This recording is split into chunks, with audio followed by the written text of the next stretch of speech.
Fue descubierto por Galileo, perfeccionado después por Isaac Newton y en manos de Albert Einstein proporcionó una teoría de la mecánica del cosmos. Fue uno de los mayores misterios de la física. Todos los cuerpos caen con la misma aceleración constante.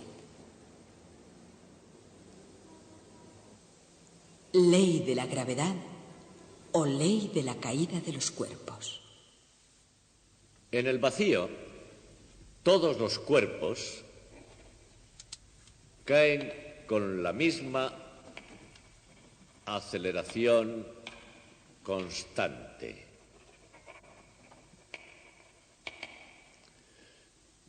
Esta es la ley de la gravedad. No parece que esto quiera decir mucho, pero veamos ahora exactamente en qué consiste. Dice esta ley que el efecto de la gravedad en todos los cuerpos es siempre el mismo, con independencia de su peso.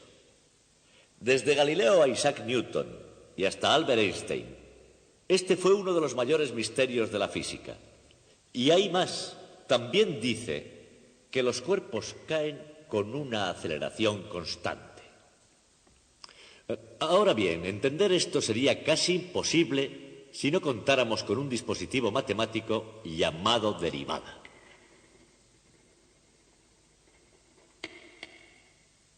Luego veremos lo que significa. Y finalmente, aunque esto nos parezca muy profundo e interesante, está violentando nuestra más simple intuición, porque esto que decimos sucede en el vacío y no en el mundo que nos es familiar.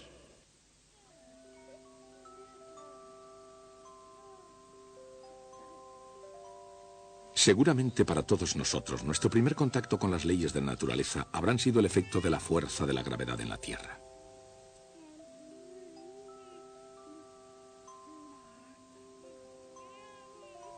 Entendamos o no cómo funciona la fuerza de la gravedad, tenemos un temor innato a sus efectos. Pero ¿qué es exactamente ese efecto de la gravedad? Hay cuerpos que caen con rapidez y de forma rectilínea. Pero hay otros, en cambio, que tienen un comportamiento diferente. En algunos casos, casi no se puede definir cómo y por qué caen los cuerpos. Debemos distinguir el efecto de la gravedad sobre un cuerpo que cae del efecto de oposición del aire por donde cae. En otras palabras, tenemos que imaginarnos un cuerpo que cae en el vacío.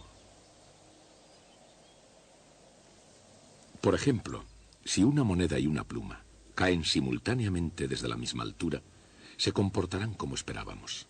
Han caído a diferente velocidad, pero eso es solo a causa de la resistencia del aire sobre ambos objetos. En el vacío, una moneda, una pluma y cualquier otro objeto caerían a la misma velocidad.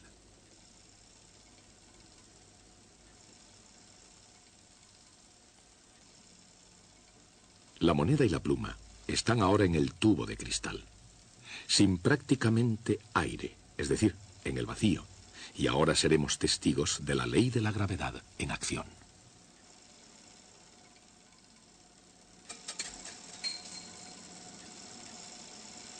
Sin el efecto que produce la resistencia del aire, todos los cuerpos, independientemente de su peso, caen exactamente a la misma velocidad.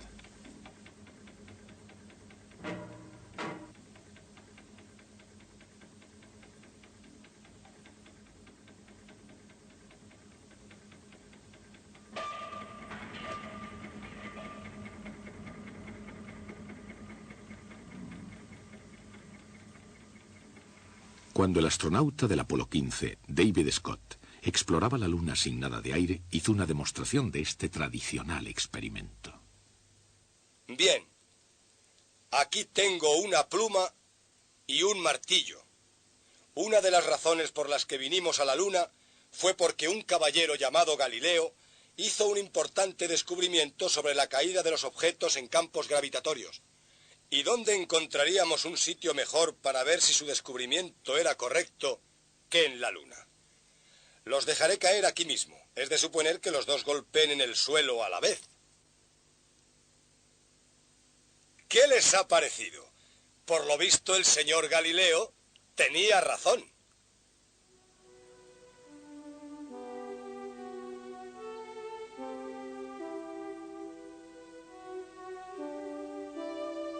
El señor Galileo tenía razón.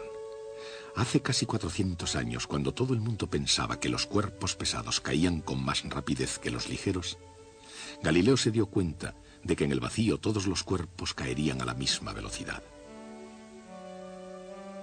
Por supuesto, Galileo no podía conseguir un vacío, pero pudo imaginar uno. Pintó un cuerpo pesado unido a otro ligero. Este cuerpo compuesto caería más deprisa o más despacio que el cuerpo pesado solo.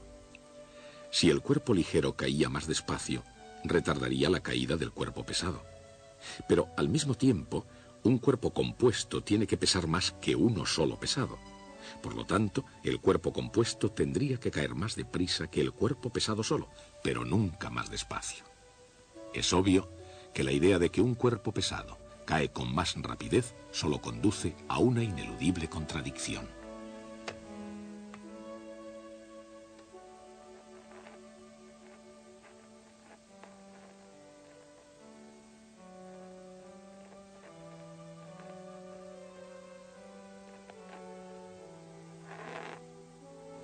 Galileo se dio cuenta entonces de que la única opinión lógicamente aceptable era que todos los cuerpos caen a la misma velocidad cuando se suprime la resistencia del aire.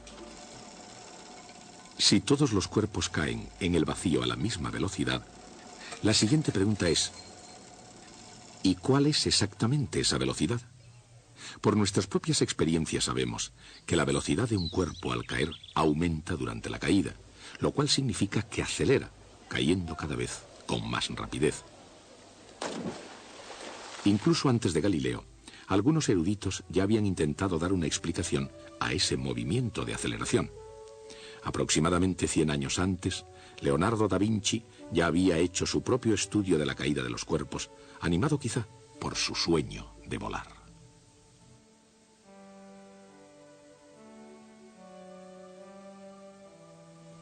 Más que preguntarse por la rapidez de la caída de los cuerpos, Da Vinci se preguntaba cuánto caerían en los sucesivos intervalos de tiempo. Su teoría del movimiento acelerado era que un cuerpo recorrería cayendo mayores distancias en intervalos posteriores. Después concluyó con la teoría de que las distancias seguían la ley de los números enteros. Es decir, una unidad de distancia en el primer intervalo de tiempo, 2 unidades en el segundo intervalo de tiempo, etc. Galileo adoptó el método de descripción de Leonardo da Vinci, pero llegó a una conclusión diferente de cómo crecían las distancias. En lugar de crecer de ese modo, Galileo tenía la teoría de que las distancias estaban relacionadas con los números impares. 1 unidad de distancia en el primer intervalo de tiempo, 3 unidades de distancia en el segundo intervalo, 5 unidades de distancia en el tercer intervalo, etc. En otras palabras, según Galileo, la distancia recorrida en cada intervalo es proporcional a los números impares. Galileo llegó a sus conclusiones después de realizar una brillante serie de experimentos en los que medía el tiempo que rodaba una bola por planos inclinados cada vez más empinados.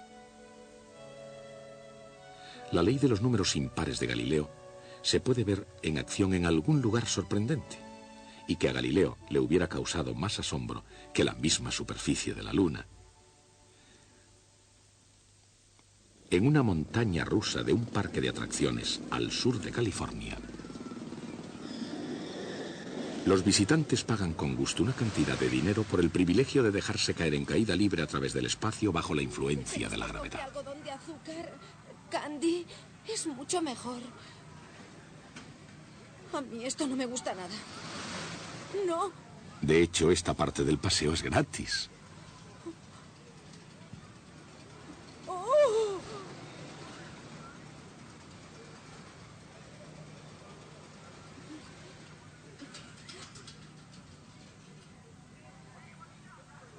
Por lo que realmente pagan los visitantes es por una serie de medidas que se han tomado y que les permite sobrevivir a cualquier velocidad. Pero, ¿y qué hay de Galileo?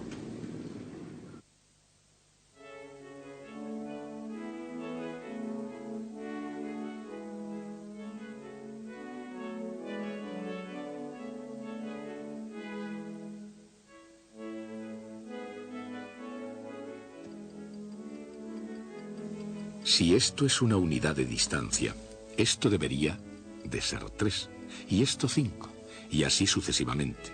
Y realmente lo son. Galileo tenía razón. En sucesivos intervalos de tiempo, las distancias recorridas cayendo siguen los números impares. Aquí hay algo más que Galileo también vio. Fíjense en la distancia total recorrida en un instante.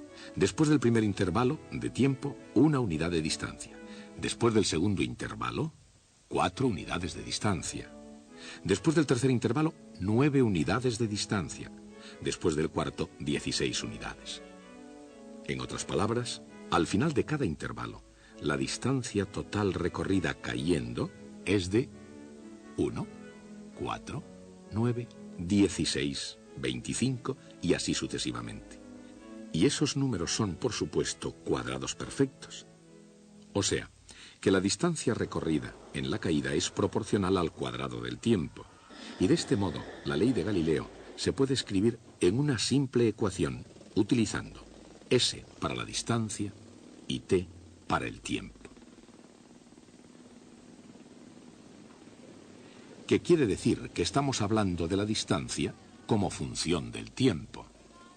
Esta constante c numéricamente es igual a la distancia que recorre el cuerpo cayendo durante el primer segundo, es decir, 16 pies, aproximadamente 5 metros.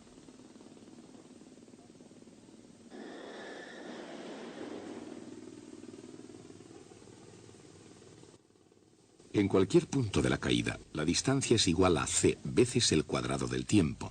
Así, después de 2 segundos, la distancia recorrida cayendo es igual a c veces 2 al cuadrado, o sea, 4c. Si tomamos el valor 16 para c, sabemos que ha caído 64 pies, unos 19 metros y medio. De nuevo, esta fórmula quiere decir que para cualquier instante t se puede encontrar el valor ds. En este punto, cualquier visitante, aunque petrificada por el susto, puede preguntarse cuánto ha recorrido en su caída en cada instante. Y quizá quiera también saber con qué rapidez está cayendo. Se divide entonces la distancia que recorre cayendo entre el tiempo que ha empleado. Por ejemplo, como durante los 2 primeros segundos cayó 64 pies, su velocidad media será de 32 pies por segundo, unos 9 metros y medio por segundo. Pero eso es solo su velocidad media. Al comienzo, ella estaba parada.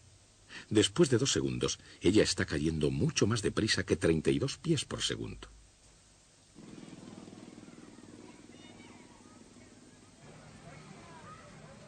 Pero lo que realmente desea saber esta mujer no es su velocidad media, sino su velocidad exacta o instantánea en cualquier instante dado. Sin embargo, si queremos utilizar la misma ecuación, dividiendo la variación de distancia por la variación de tiempo, se nos plantea un serio problema.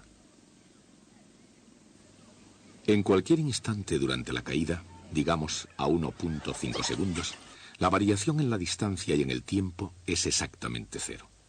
Así, una fórmula que determine la velocidad dividiendo la variación en el tiempo no es útil cuando se tiene un punto A, pero no un punto separado B para trabajar con él. Y para complicar aún más las cosas, el máximo y el mínimo del cociente serían 0. Dividir por 0 es un desastre matemático. Tal vez la expresión velocidad instantánea sea una contradicción en sus términos. Sin embargo, el propio sentido común nos dice que un objeto en movimiento debe tener una cierta velocidad en cada instante. El problema es mucho más que un juego ingenioso de palabras. Es un dilema que ha importunado durante miles de años a todos los matemáticos, pero no había modo de resolverlo.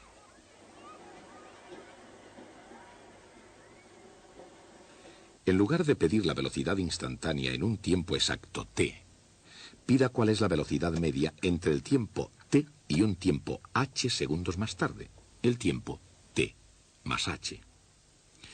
El cambio en el tiempo es h segundos.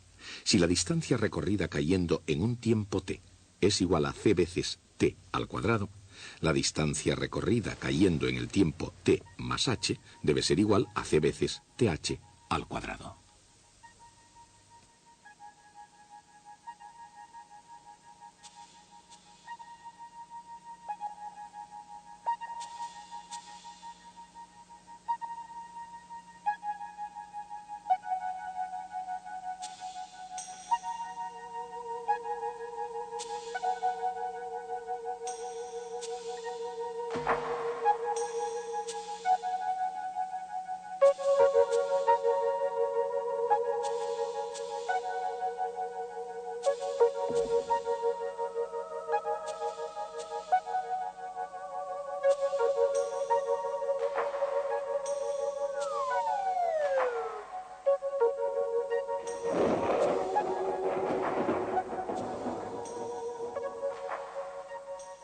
Hemos resuelto el problema y ahora ya podemos calcular la velocidad media comenzando en cualquier instante para cualquier intervalo h.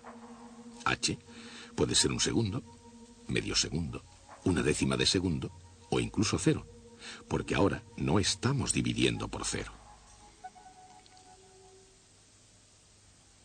Ahora podemos reducir el intervalo y hacerlo más pequeño y más pequeño hasta llegar al límite.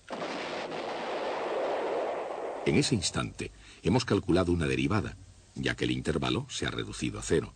Si h es exactamente cero, nos encontramos con que en un instante t cualquiera existe una velocidad instantánea y la llamaremos v. v es igual a 2ct.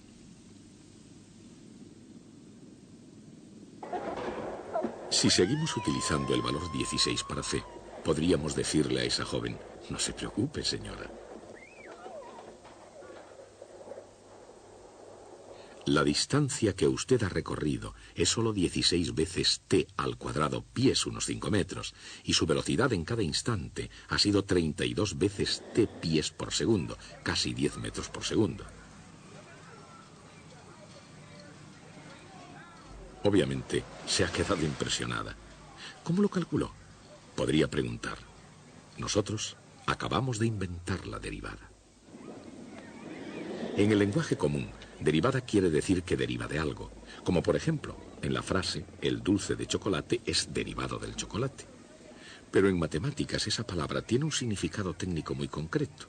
Es el ritmo con el que algo está cambiando. La velocidad de la caída de esta señora era la derivada de la distancia desde lo alto. En otras palabras, la velocidad es la derivada de la distancia. Al principio, cuando hablamos de su velocidad media, estábamos haciendo álgebra, simplemente dando valores a la ecuación velocidad igual a distancia dividida por tiempo. Pero cuando comenzamos a trabajar con un intervalo de duración h y lo hicimos tender a cero, estábamos calculando una derivada y entramos en el mundo del cálculo diferencial. El cálculo diferencial es la matemática de utilizar derivadas. Calcular una derivada se llama diferenciación. Las derivadas no solo se aplican a los cuerpos en movimiento. Se puede calcular también una derivada que represente el ritmo de cambio de una población de delfines con relación a la temperatura del océano. O del volumen de un globo respecto al área de su superficie. O a la variación en el precio de una pizza respecto a su diámetro. En otras palabras, las derivadas se pueden calcular para casi toda situación en la que haya variación en alguna cantidad cuando otra de las cantidades aumente o disminuya.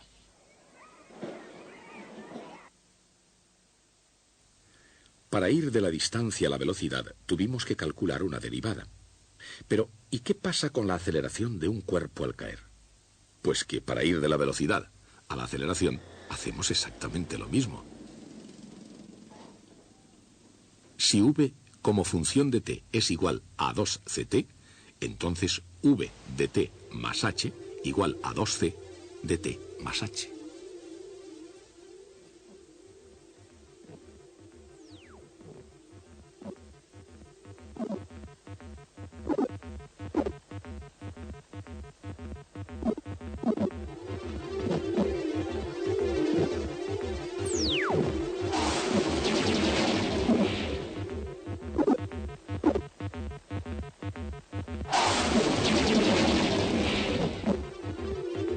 A de t igual 2c.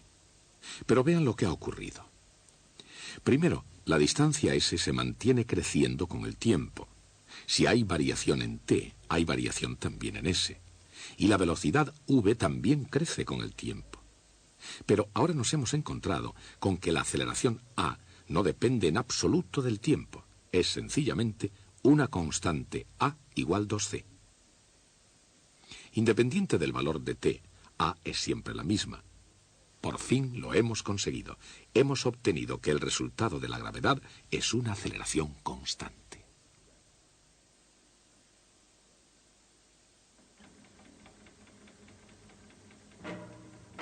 Teníamos 3 preguntas sobre la caída de los cuerpos. ¿Cuánto caían? con qué velocidad y con qué rapidez variaba su velocidad. Con bastante facilidad pudimos saber la distancia recorrida. Observando a nuestra joven amiga, su velocidad media se obtuvo por medio del álgebra. Y luego, para saber a qué velocidad caía exactamente el cuerpo en cada instante y con qué rapidez variaba su velocidad, tuvimos que utilizar ese maravilloso instrumento matemático, la derivada. Usando la derivada, hemos podido explicar el movimiento de caída de los cuerpos. Los cuerpos caen con aceleración constante. Como esa aceleración es muy importante, tiene su símbolo propio, una G minúscula. G igual 2C. Y ahora ya podemos escribir las tres expresiones de la ley de la gravedad en su forma definitiva, cambiando C por G partido por 2.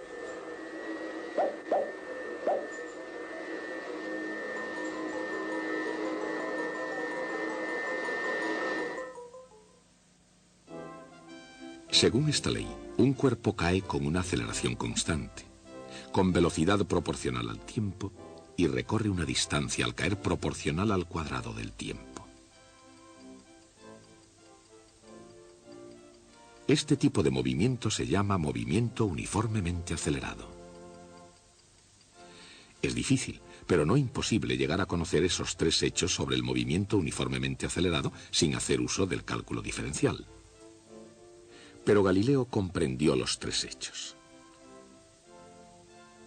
En realidad, casi 300 años antes de Galileo, un erudito francés llamado Nicole Oresme trabajó sobre el comportamiento del movimiento uniformemente acelerado. Oresme y Galileo utilizaron casi idénticos métodos matemáticos para analizar el problema. Dichos métodos se basaban no en ecuaciones algebraicas, sino en proporciones entre cantidades y en figuras geométricas. La derivada fue inventada una generación después de la muerte de Galileo por Sir Isaac Newton y Gottfried Wilhelm von Leibniz. Con este nuevo y poderoso método de análisis se pueden analizar tipos aún más complicados de movimientos. Describir el movimiento uniformemente acelerado llega a ser incluso muy fácil. Sin las derivadas, es muy difícil entender qué significa aceleración, y menos aún describir el movimiento uniformemente acelerado y explotar a fondo sus consecuencias. Y, sin embargo, Oresme y Galileo lo hicieron. Describieron el movimiento uniformemente acelerado y sacaron sus consecuencias. Fueron verdaderos genios. Una de las tareas de la física es la de encontrar principios sencillos, económicos, pero importantes que expliquen nuestro complicado mundo. Y eso es lo que hemos hecho hoy. Si yo dejo caer algo, cae bajo la influencia de la gravedad de la Tierra. Al caer, su movimiento ha sufrido una cierta influencia debido a la oposición del aire. Si ahora imagino que puedo deshacerme del aire y dejo caer el objeto en el vacío, enseguida descubro un dramático y a la vez sorprendente hecho. Todos los cuerpos caen a la misma velocidad. Podría contentarme con este hecho. Descubrirlo, desde luego, fue un logro impresionante. Pero no nos contentamos. Ahora queremos saber por qué sucede esto así. ¿Cuál es la naturaleza de la gravedad que lleva a tan extraño comportamiento? Esa cuestión es una de las más profundas de la física. Duró hasta nuestro propio siglo. Fue el punto de partida para la teoría general de la relatividad de Albert Einstein. Pero nos estamos adelantando en nuestra historia. Una vez aprendimos que todos los cuerpos al caer se regían por una ley, nuestra tarea consistió en explicar esa ley con toda precisión. Todos los cuerpos caen con la misma aceleración constante, y la aceleración es el ritmo de cambio de la velocidad. Y la velocidad es el ritmo de cambio de la distancia. Así tenemos, en realidad, tres proposiciones matemáticas precisas de la ley de la gravedad. Se relacionan entre sí por medio de un grande y crucial descubrimiento de la historia de las matemáticas: el cálculo diferencial, descubierto por Newton y por Leibniz. Un gran triunfo, el suceso más importante en matemáticas durante miles de años. Newton y von Leibniz sacrificaron la dicha de su descubrimiento en una amarga discusión sobre quién lo descubrió primero. Las tres proposiciones son cabos sueltos de la historia que estamos tratando de desarrollar. No hay contestación. Según la ley de la gravedad, un cuerpo cae con una aceleración constante a una velocidad proporcional al tiempo y recorre en la caída una distancia proporcional al cuadrado del tiempo.